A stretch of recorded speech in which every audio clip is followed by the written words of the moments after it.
Ladies and gentlemen. All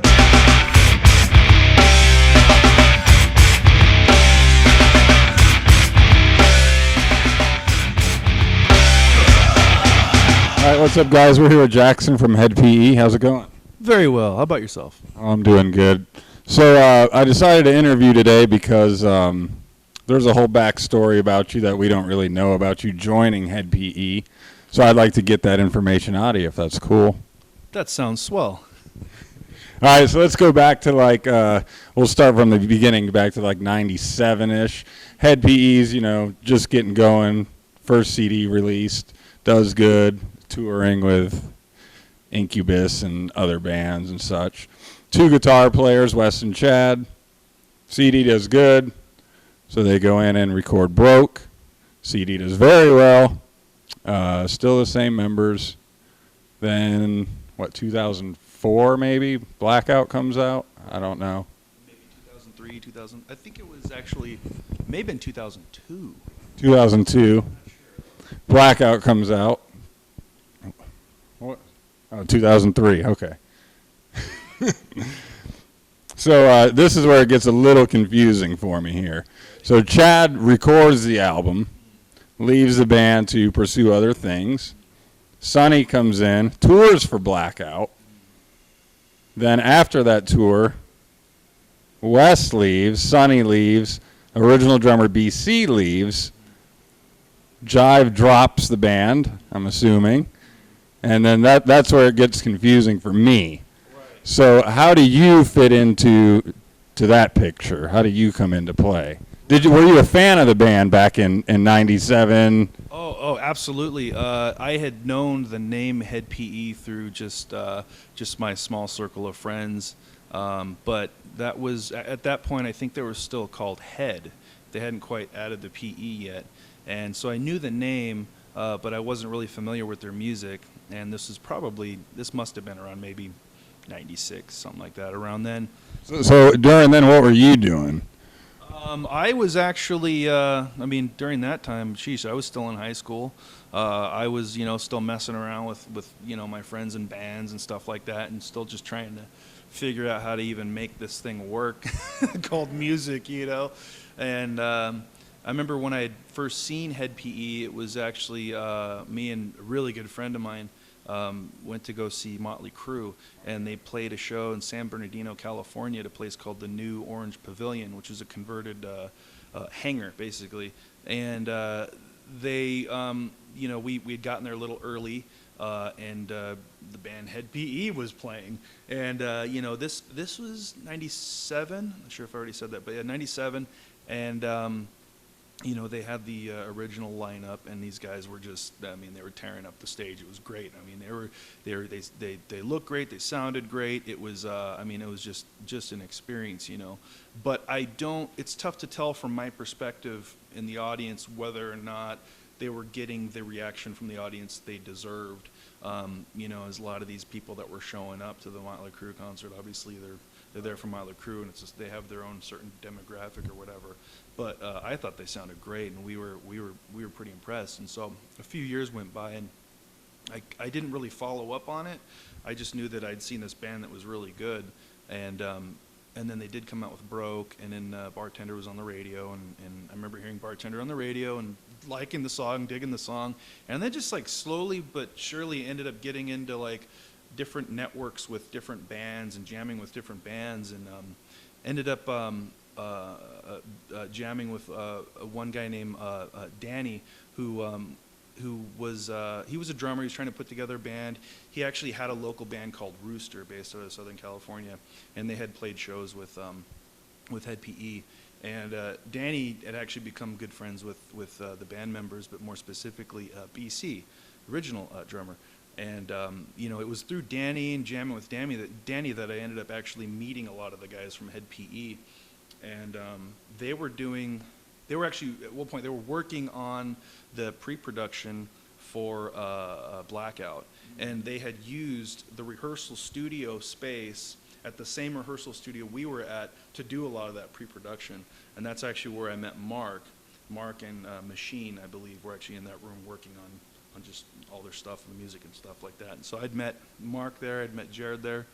I'd met Wes there, and but the interactions were very brief. They were obviously there to work, and they weren't there to really just kind of hang out and stuff. They were spending a lot of time on that. But that was really cool, and so I got to meet them, and I was able through Danny to really be able to sort of like immerse myself in their music a lot more. So I went out and I bought Broke. I bought the first record, anything I could really find. And I really got into it. I became a Hed PE fan as a result of that. And at a certain time, Danny and I would be jamming with different people depending on who was showing up that day. It was really, we were trying to put together something, but it wasn't really getting to a point where it was a solid roster of guys. You know what I mean? So, but, just during rehearsal, I just mess around and play guitar riffs. Hed PE guitar riffs because I knew the riffs and I loved the band. And one point we had Kenny the Finger, who was the keyboard player for Hed PE way back in the day. He actually showed up to one of the rehearsals and we jammed together. And I don't even remember, but I guess I was jamming on a couple riffs, the Hed PE riffs, and he heard me. And at that point, Hed PE was actually looking for a guitar player. I think at that point that was when Chad had left. And so they needed a guy to fill in that spot. And so I guess Kenny went to Mark and told him, hey, there's this guy that knows how to play your guys' riffs. You should give him a call. And it's like, who would have thought something like that would happen? I'm a nobody. I'm just, you know what I mean? I just play guitar. I'm going to college for graphic design. I don't even know if this music thing's even going to work. I'm just doing it because it's fun right now. And then so eventually Mark ended up giving me a call. And he asked me if I was interested in maybe trying out, and so I said, well, yeah, of course. That's kind of a silly question, of course. And so he's like, all right, well, I'll give you a call and let you know what's going on. And of course, I never actually heard back, and so I figured, oh, well, I'm not surprised at all. They have access to so many well-known musicians. At that point, it was like I'm surprised they even called me. But so that was at that point they decided to go with Sonny Mayo, amazing guitar player, and so they did that, and so they ended up touring with them, and I kind of went along doing what I was doing for a while, until about a year later, when they needed a guy again. They ended up being Sonny and Wes playing guitar, and then it went to just Sonny playing guitar, and then after that, it kind of Sonny parted ways, BC parted ways, and so, like I said, a year later, I got a call from Mark again, who asked me if I wanted to try out, expecting me to tell him to F off, or whatever. And of course, it was an honor for him to ask me the first time, let alone the second time. And so, I said, well, sure, absolutely. And I was supposed to actually go. I was supposed to go on vacation, I think that weekend or something like that. I had like this big kind of trip to Vegas I was gonna do, and I remember. It was like when he asked me to actually try out, it was the next morning, and that's when I was supposed to leave. So I'm like, sorry, Vegas, this is obviously much more important. Let's do this. And so he asked me if I wanted to try it the next day. I did. So when you do a tryout like that, where do you go? Is everybody there, or is it just? It was gnarly, dude, because I had all these ideas of what to expect in terms of what it was going to be. Am I going to walk into some guy's mansion? Is there going to be, I don't know. I had no idea. I just didn't know expect. And it was like, all I wanted to know was what songs should I learn? And he told me a few songs. I'm like, I know those for sure already. So during that part, how did you take it from two guitarists to you? What elements left out of it? Right, absolutely. When I tried out, it was, you really had to pick what you thought was the more prominent riff, you know what I mean? And that's just really kind of what I did. Moving forward, when we would start rehearsing and playing, getting ready for shows, there may be certain riffs that I may have picked as maybe the one I would do, as opposed to others that maybe Jared or whoever maybe was feeling I should try another one. But for the most part, it was pretty straightforward, what should be played there. And so it is kind of a challenge, though, to do that as one guitar player. But at the same time, it's like you look at bands like Led Zeppelin. It's like, and in almost any other band really that does overdubs, there's going to be some parts that have to get left out anyway. Even with two guitar players, though. There's Hed PE albums are overdubbed. There's definitely more than two guitar parts on there that are being played. So even with two guitar players, you still have to kind of be picky and selective of what you're playing. So did you always play a 7-string, or was that something you picked up during this? That I picked up before I even started jamming with Hed PE. It was just something that I got because I thought it would be.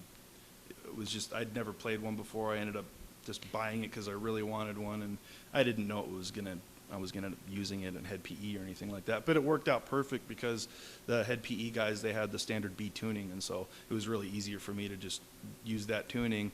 And obviously I had an extra string on top, a high E, so it kind of makes for an odd tuning, but I'm still able to cover the old school songs, you know, as well as the new ones.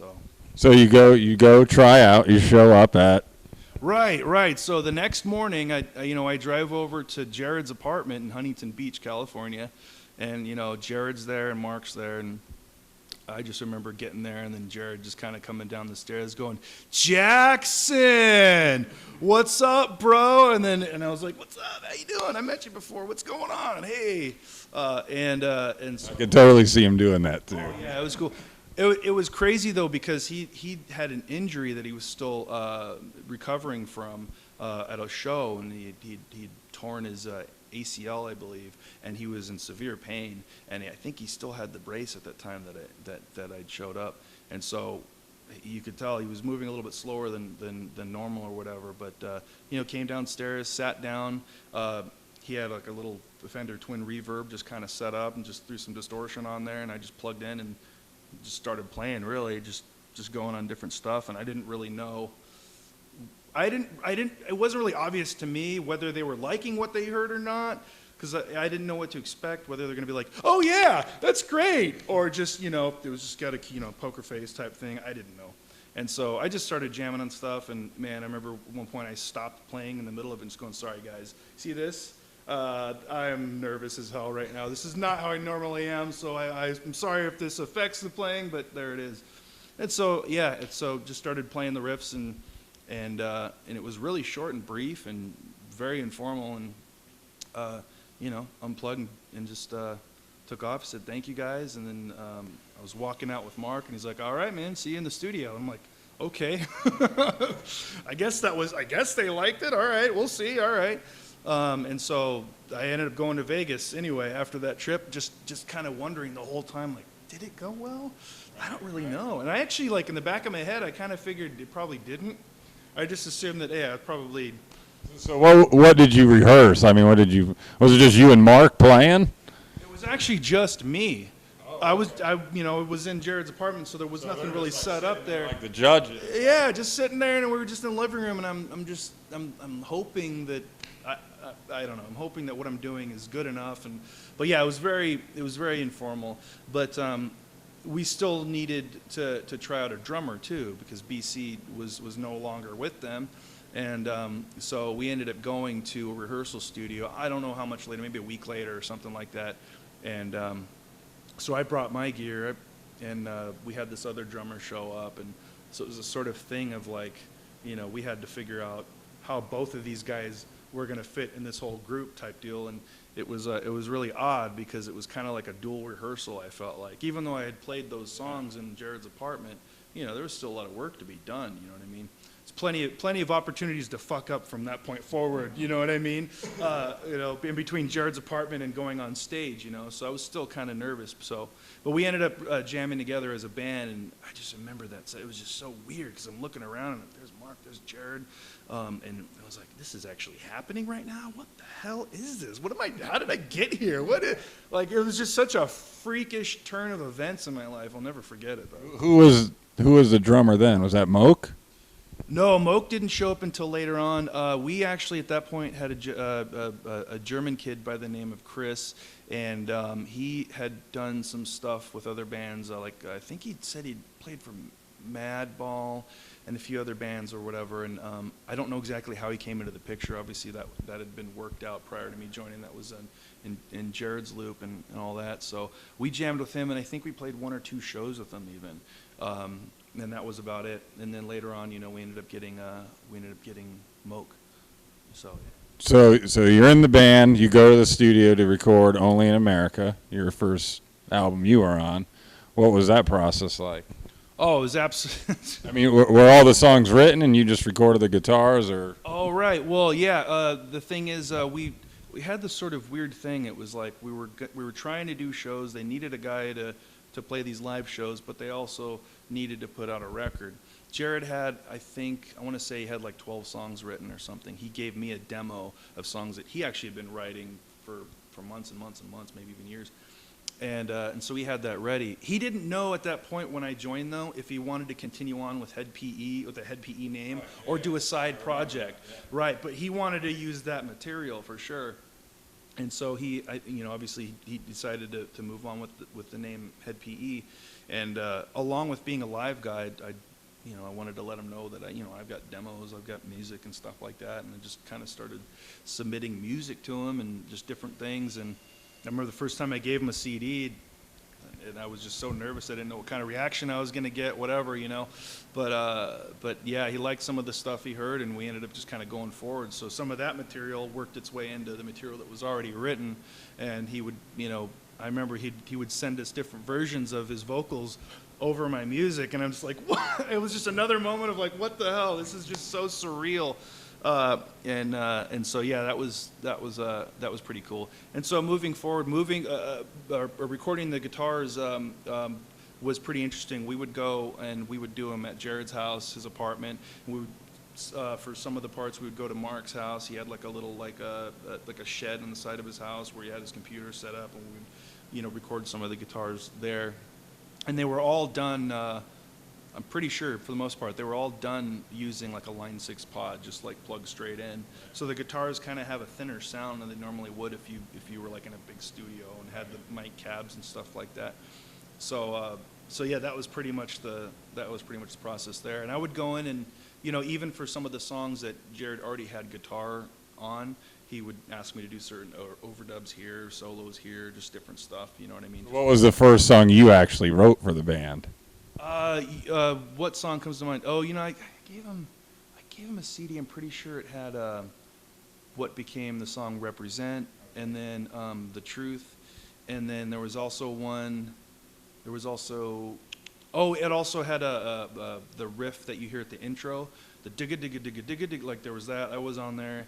Then there was one that ended up becoming "The Box." That's what it was, "The Box." Which I think you guys should be playing. Oh yeah, we did play it for a little while live, and then like it just kind of evolved and worked its way out of the set after a certain point. But yeah, and I don't know, those may have been the ones I submitted. I'm sure I sent them some other songs too, but you send so many songs, there's only going to be a few that make it anyway. So, but those are the ones that come to mind. I'm pretty sure those were all kind of on the same. So I know you probably won't be able to touch much on this, but as far as lyrical content, from Blackout to Only in America, it was a complete 360. I mean, lyrically, of what Jared was talking about, what was like some of the lyrics like on, CBC or even the intro. I mean, what was your reaction, or maybe even your family's reaction? Like, here's my first CD, and it's talking about, bitch, I'm going to pound your pussy and whatever.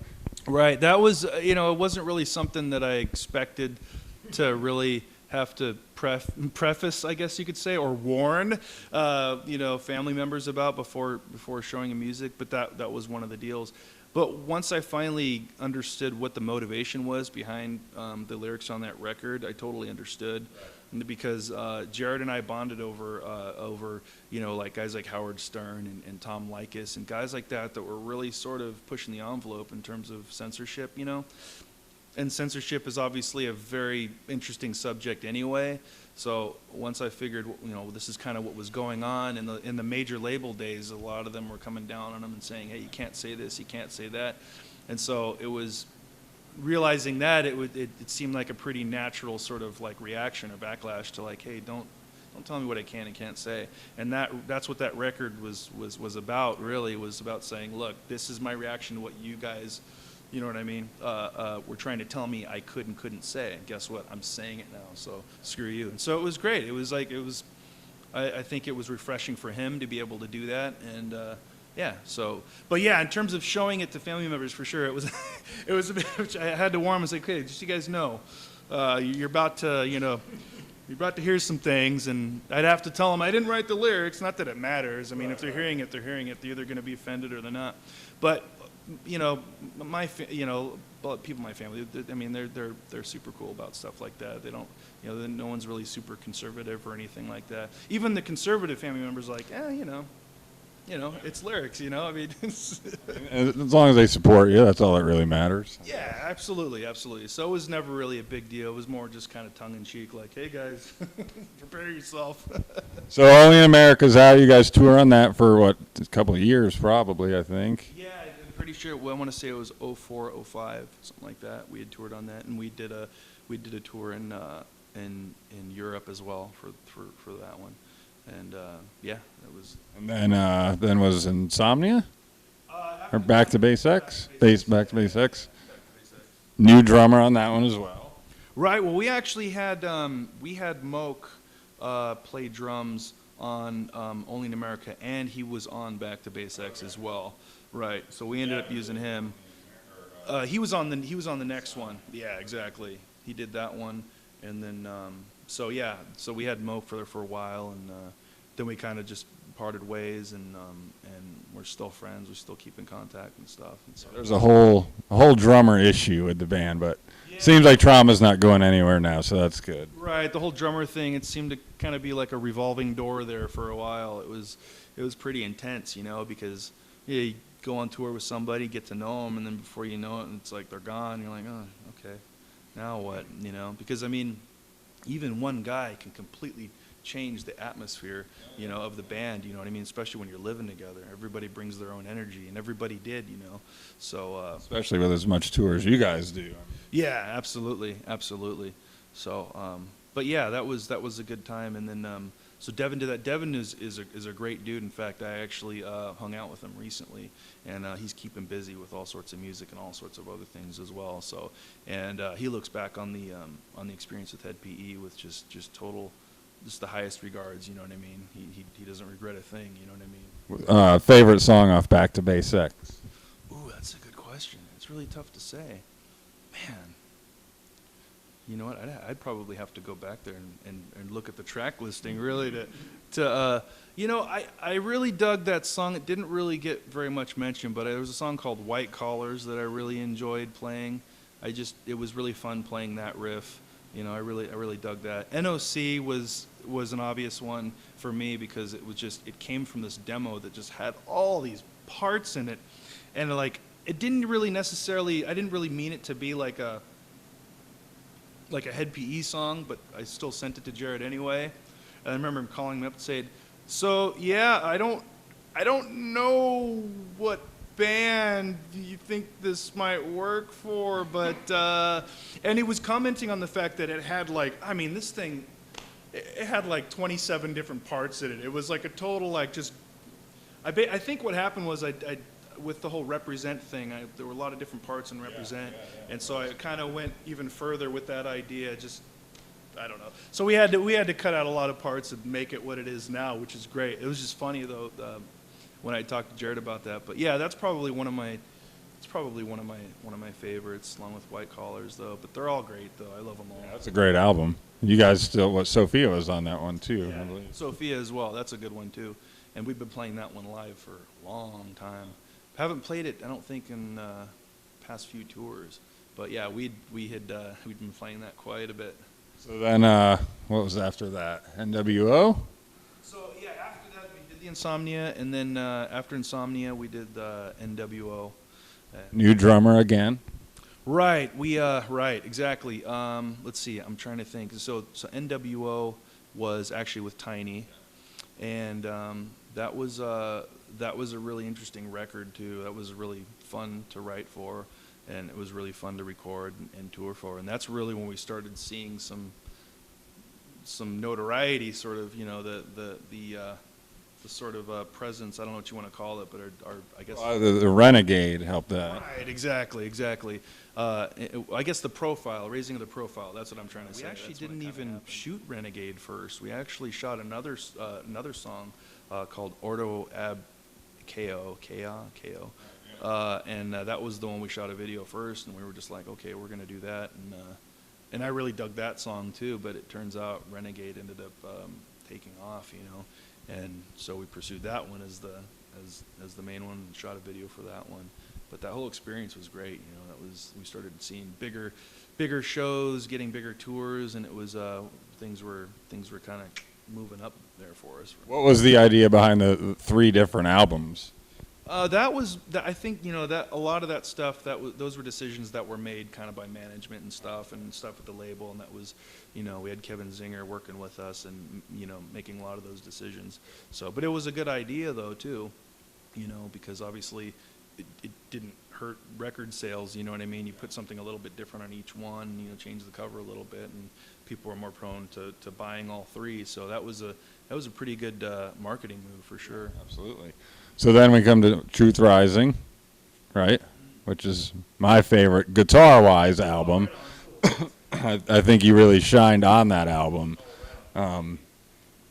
That's just a great album all around. I think it's very underrated. I think it should have got a lot of radio play.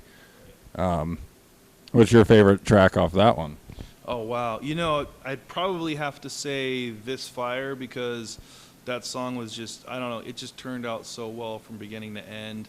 And, you know, it was really fun to be able to kind of put a little composition in the middle that had a nice lead over it. And I'm really glad that stayed and kept its place from, you know, from demo to record.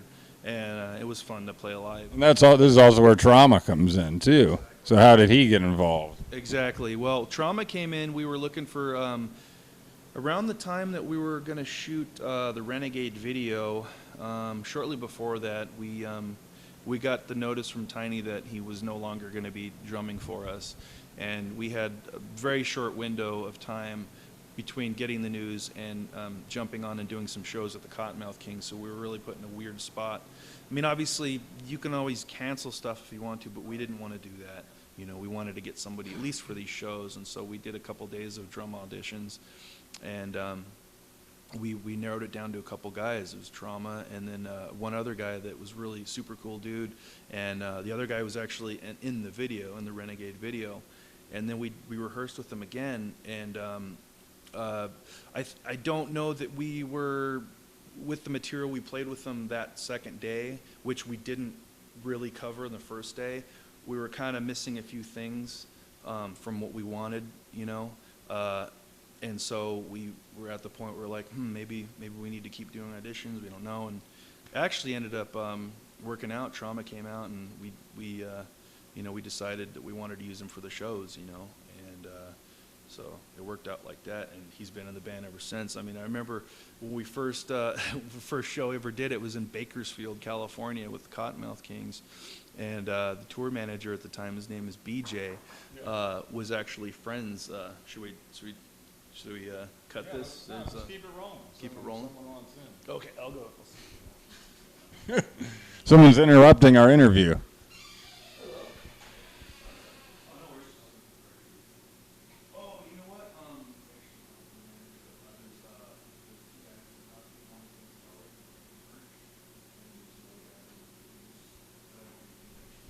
Jackson's a very important person. He's wanted by many people right now, so.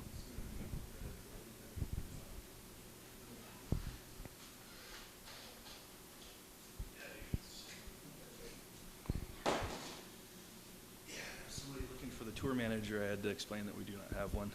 Oh, and the Goose. Yeah. It's either. I told him to either go to the Goose, who is the man, but probably wouldn't find him because he's not in the venue right now. So I told him to go to. So when it comes to a decision like, you know, to pick a drummer, are you involved in that, or is that just a Jared thing? Well, you know, it's a little bit of both, but you know what I mean. So, but Jared's got an idea of what he's looking for in a guy specifically. He's got a vibe with that rhythm, you know what I mean. And for me as a guitar player, it's like certain things that will work for me may not work for Jared. May not, you know what I mean. If it's certain nuances that are much more important and he's much more keen on than I am, then that's the way it should be. Especially with Mark, you know what I mean, because Mark has to lock with him too, and I have to vibe with him as well. But it's a lot easier for a guitar player because, you know, the rhythm section is the foundation. I could sort of do whatever I want, sprinkle whatever I want on top, you know what I mean. But it was no question though that Trauma was the guy though. There was no real, you know what I mean? There's no real question in terms of long term. Once we, especially after that first show, you know what I mean, that we played. So Truth Rising is out. You're on Suburban Noise at the time, so they had a falling out or whatever the situation with that whole thing was.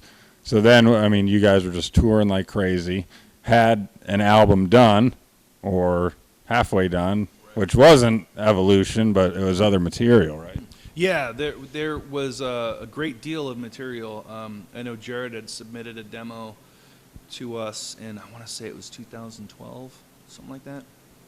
And a lot of that material was recorded. The bass was recorded, and the drums were recorded. The guitars were still kind of demo. There were 2 songs on there included on that demo that I had done, that I'd recorded in like 2010 on my own. But yeah, so those got recorded, and then after that, we were sort of kind of like, we kind of want to do this other thing, and so we started talking about just trying this kind of other sort of like doom kind of core kind of metal, you know what I mean, influenced by kind of the classic stuff like the Black Sabbaths and Zeppelin. And I think when we started messing around with a couple riffs at Soundcheck, Trauma and I started jamming on one, Mark started jamming on, then we just kind of, we were talking about the sound, but that Soundcheck, we finally heard the sound we were talking about. So it's sort of like, oh, okay, back to the drawing board. We need to do this. So let's do this. Let's try this. Is that something you 3 collectively came about and brought that to Jared? Like, hey, we should try to, maybe move in this direction, or? Right. Well, Jared and I were talking about like just different ideas, and at the time we were kind of into some of these older rock documentaries and stuff, and we started talking about this doom sound, and I told him, I was like, I actually have a few songs at home that kind of fit that description, And at the same time, Trauma and I would frequently at Soundcheck jam this song I was telling Jared about. But it wasn't until we all got together, we were in the same room, we jammed that song that like Jared heard it, we were all there listening to it, and that was the point where Jared was like, yeah, this is it. Was that one that's on the album now? Yeah, it was actually, it's the song that ended up being No Turning Back, the first track off the record. And that stems from a demo that I wrote in 2010. And the chorus was different, and there were some different parts, obviously, on the demo that what made it to the record. But that was basically it. It was basically that riff, that feel. I think it just sparked something in Jared. And so after that, after we knew that this is the sound we want to move towards, that kind of automatically disqualified a lot of the other material that had been recorded before. And so I went home and just started writing, and along this idea of this sound, and I sent Jared, I think, a demo of like 12 songs or whatever that I felt fit that sort of vibe, and I actually sent them to everybody, and I was like, what do you guys think? Is this cool? So when you demo it out at home, is it just guitars, or do you have drum samples on it too? It's basic. It's drum machines. It's bass. It's guitar, and it's arranged in a way that sounds good to me at the time. But everything is subject to change. You know what I mean? But so people get the idea. Like, this is the verse, this is the chorus. I get it. This and that. And so that's how they were submitted. And so so Jared picked the ones he liked, and there were actually a couple other songs on there from 2010 that were also added onto the list of songs that made it to the record. So No Turning Back came from a demo in 2010. So did No Tomorrow, and then the one we were talking about, Never Alone. All 3 of those came from demos of 2010. The rest of them were the recent ones that I had gone home and just sort of messed around with at home, wrote demos for. So the last 3 with the reggae tracks, I had noticed that wasn't you playing the guitar on that. No, well, that was the thing too, is Jared had this idea that he wanted to do the Head PE thing, but we're really kind of getting interested in doing this sort of entity, this other band called Dread PE, and it's kind of done in a way to where you have like 2 sections, you know what I mean? And it kind of correlates with what we're doing live. which is what he calls the champagne room, which is we've done the heavy stuff and then we go in and now we're going to do some reggae for you. And it's all kind of part of that. It's kind of almost like just a lead in, really, you know what I mean, a segue to what's to come. And I think that may have been part of why he kind of didn't just kind of put him in the record at random points and saved him towards the end. So that's really what that was. And he wanted to do a lot more reggae stuff on reggae on the records. So he spent a lot of time at home writing stuff and writing the music. And those songs were the result of him working on his own and with a local guitar player that he'd been working with. And yeah, the tracks made it to the record, and yeah, so it's pretty cool. But we did actually record some of our stuff over that. I know the drums that are on there are Trauma. A lot of the bass on there is Mark. Some of the guitar parts are me, but some of them are from the demo that he had written with the other guy he was working with. So when you guys are out on a tour like tonight with Nonpoint, do you still do the reggae stuff, or do you? Yeah, we do. We actually do a couple reggae tracks. We're doing Hold On, and we're doing a Bob Marley cover, the No Woman No Cry. And those are pretty much the only ones we're doing. We may do more at a headlining set, but for now those are the two. But we save them towards the end, you know what I mean? Go into the champagne room, the first song we play is Game Over, and then we go into the reggae songs, and then the very last one we have is NOC, just a really quick, just kind of, but yeah. So as far as the set list now, what is it, 9 albums? Is it? It's 9 albums, right? So how do you pick from that? That's tough. It's really tough to pick. I couldn't say. I really couldn't say, man. I mean, I'd have to say, I guess maybe the latest one, but I like bits and pieces of all of them, really. How do you pick a set list out of 9 albums? Oh, yeah. You've got 9 albums full of songs. Right, sure, that's tough, dude. It really is. I mean, people always want to hear more, you know what I mean? No matter what you actually play, there's always going to be the one that you didn't do, and, it's tough, man. It really is tough, but somehow we're able to squeeze as much as we can into an hour, But yeah, it's I don't know, man. It is a challenge, though. And people are always calling songs out and just like, hey, play this, play that. And you're like, some of them you're just like, we've never even played that. Like, yeah. We don't even know that song. Yeah, that's like what we do, like everything all the time. You guys don't even know the song, but we still yell it out. Oh, I got you. We love it, though. It's funny, though. Sometimes people will throw out songs that we just played. We'll say, hey, play that song. We just finished that song. What are you doing? Right. It's odd sometimes, All right, so I got a couple internet questions from some people. One guy wanted to know how you feel about him naming his child after you. I've actually heard that before, and you know what? That's humbling. You know what I mean? That's amazing. I mean, I was named after Jackson Browne. My dad is a huge Jackson Browne fan. So it's not like a totally common name either. It's kind of weird, but yeah, I'm totally humbled by that. It's amazing. People tell me, like, "Hey, I named him Jackson." Wow, really? I don't know. Sometimes I feel like it's a little. It's kind of unreal. I don't know. It's odd, but at the same time, you just have to realize, well, you're in a band. People listen to your music. People are going to be inspired. What about people getting your name, your signature tattooed on them? Yeah, I try to discourage that as much as I can, but the truth is, you can't control that, you know what I mean? There's no way. I mean, Mark and I, every time we do that, we're like, we're going to tattoo this. I'm like, nope, don't do that. I almost want to say I'm not going to sign it, but I can't do that. Right. You know what I mean? So any video plans for any of the songs off Evolution? Well, next year, at the beginning of the year, we're working on pushing No Tomorrow. And we'll be working on getting a video out for that, hopefully. So has there been ever contact with the former members to come back in and maybe sit in for a song, or have any of the original guys come out to a show and? Yeah, I've seen BC a couple times. I know back in, I think, 2006, I think he did jump up on drums for Firsty. I think that was in San Diego, California. He came out. And he's actually come out to a few shows since then. I've talked to him, just kind of hung out. I'm trying to think. I did meet Sonny backstage, I think, sometime in one of our shows in LA. But coming up on stage, yeah, I mean, I think that's really the only time it's really ever happened.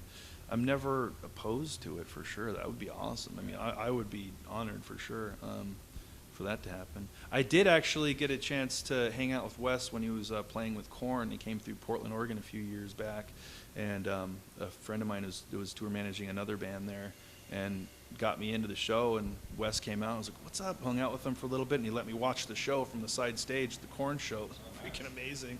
That was really cool. That was a really cool experience. But yeah, in terms of coming up on stage with us, yeah, haven't really had that happen too much, but it would be really awesome. We're actually talking about before this tour is over, hopefully getting BC from Nonpoint to come up and maybe play Swan Dive with us. That would be really cool. Cool. Yeah. So we're trying to work out the logistics of that too, so we can get like a sound check or whatever, maybe get that going. What's been your favorite tour so far since you've been in at PE? So many, man. It's really, jeez Louise, favorites. I'm really not good at picking favorites, as you can tell. I don't know. You know, I really enjoyed the Papa Roach tour. That was a long time ago. I remember because I didn't, you know. That was a Zippo Hot tour? Yeah. I remember that was. I remember being pretty starstruck. You know what I mean? I was a really big fan of those guys, and the fact that we were now on tour with them, that was a trip to me.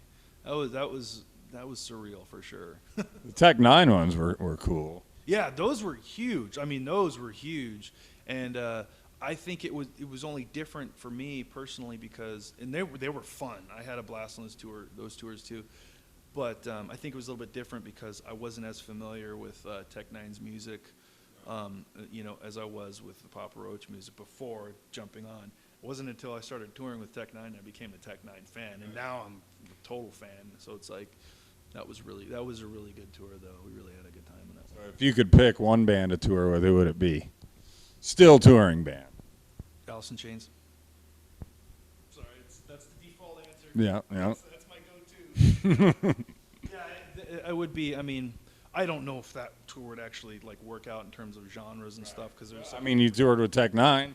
That's true. That's the thing. Yeah. So that would be amazing. I mean, never met Jerry Cantrell. You know, that would just be like to get to meet that guy. It would just be that would be like a total dream come true. Who's the one that guy you've met or person that you looked up to and you're like, holy shit? Dimebag Darrell. Yeah, I got to meet him. That must have been. I want to say that may have been 2005. We were playing a festival in. It was Albuquerque, New Mexico, and Damage Plan was playing. Obviously, later in the show, I think we went at like 11 or something in the morning or something like that, and I was just hanging out, finished my show, and then Dimebag walked right past me, and I was like, "Say something." Say something. There he goes. Say something. And I just couldn't get the words out, and then he just keeps passing. I'm like, "There's your opportunity. Come on, idiot. Say something." Like, Dimebag. And then he actually turned around and he was like, "Hey, what's up?" I'm like, "Oh man, I gotta tell you, I'm a huge fan. I play guitar with Head PE. Oh my God, it's an honor to meet you. Yada yada." And he's like, "Right on, man. Cool, dude. Yeah." And I was like, oh, he's so enthusiastic about some creep coming up to him and saying, "What's up?" Like, you know what I mean? And that was, I'll never forget that experience. You know what I mean? That was great.